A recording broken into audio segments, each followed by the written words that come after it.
Allahu Akbar, Allahu Akbar. Bismillahirrahmanirrahim. Assalamualaikum warahmatullahi wabarakatuh.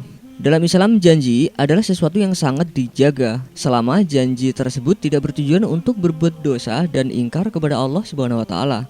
Bahkan janji akan dimintai pertanggungjawabannya di akhirat. Rasulullah SAW adalah manusia biasa. Beliau lahir layaknya manusia dan wafat sebagaimana juga semua manusia. Tetapi siapa yang mengira Rasulullah SAW masih menyisakan janji dengan sahabatnya yang belum sempat dipenuhi hingga beliau wafat. Sebelumnya tekan tombol subscribe dan nyalakan loncengnya. Bagikan video ini ke teman dan keluarga kalian, karena sebagai kalian adalah orang yang mempelajari Al-Quran kemudian mengajarkannya kepada orang lain. Satu lagi, simak video ini sampai selesai biar nggak salah paham.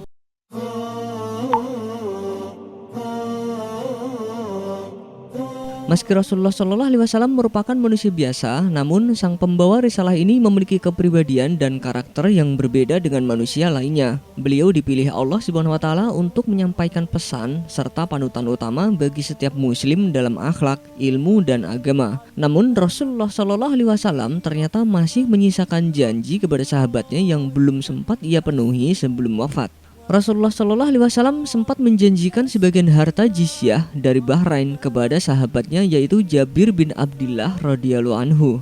Harta jizyah sendiri merupakan harta atau pajak yang diambil dari ahli zimmah atau orang-orang non-muslim yang dilindungi negara. Seperti yang diceritakan, Rasulullah SAW menugasi seorang sahabat bernama Al-Ala Al-Hadrami untuk mengirimkan harta jizyah tersebut ke Madinah. Namun hingga Rasulullah SAW wafat, Al-Ala Al-Hadrami yang ditugasi Rasulullah SAW itu ternyata tidak juga mengirimkan harta tersebut. Hal ini dikisahkan dalam riwayat Bukhari dan Muslim yang berbunyi dari Jabir radhiyallahu anhu.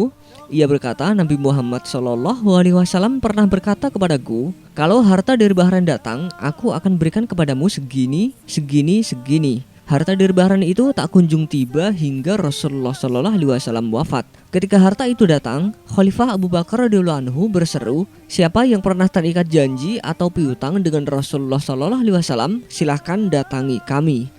Aku, kata Jabir radhiyallahu anhu, lalu menemui Abu Bakar radhiyallahu anhu dan mengatakan, Rasulullah SAW pernah mengatakan kepadaku demikian. Abu Bakar radhiyallahu anhu lalu meraup harta tersebut untukku. Setelah kuhitung ternyata ada 500. Ia berkata kepadaku, ambillah 2 kali darinya.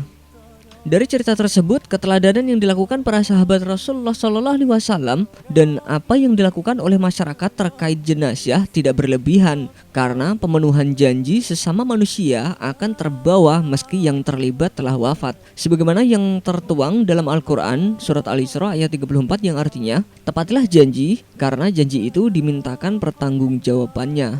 Quran surat Al-Isra ayat 34.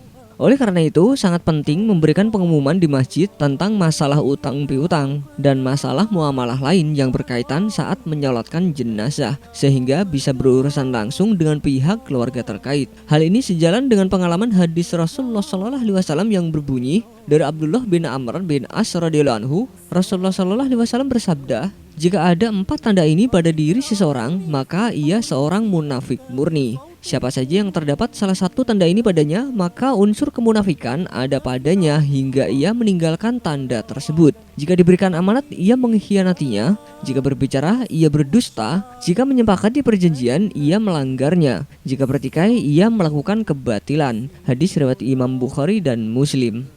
Dari kisah tersebut sebenarnya mengajarkan umat Islam agar siapapun dan juga sahabat atau penerusnya untuk istiqomah dalam memenuhi janji atau kesepakatan yang pernah dibuat. Kisah Rasulullah SAW dan sahabat Abu Bakar radhiyallahu anhu ini bisa menjadi cerita teladan bagi umat Islam sepanjang zaman. Wallahu a'lam bishawab. Wassalamualaikum warahmatullahi wabarakatuh.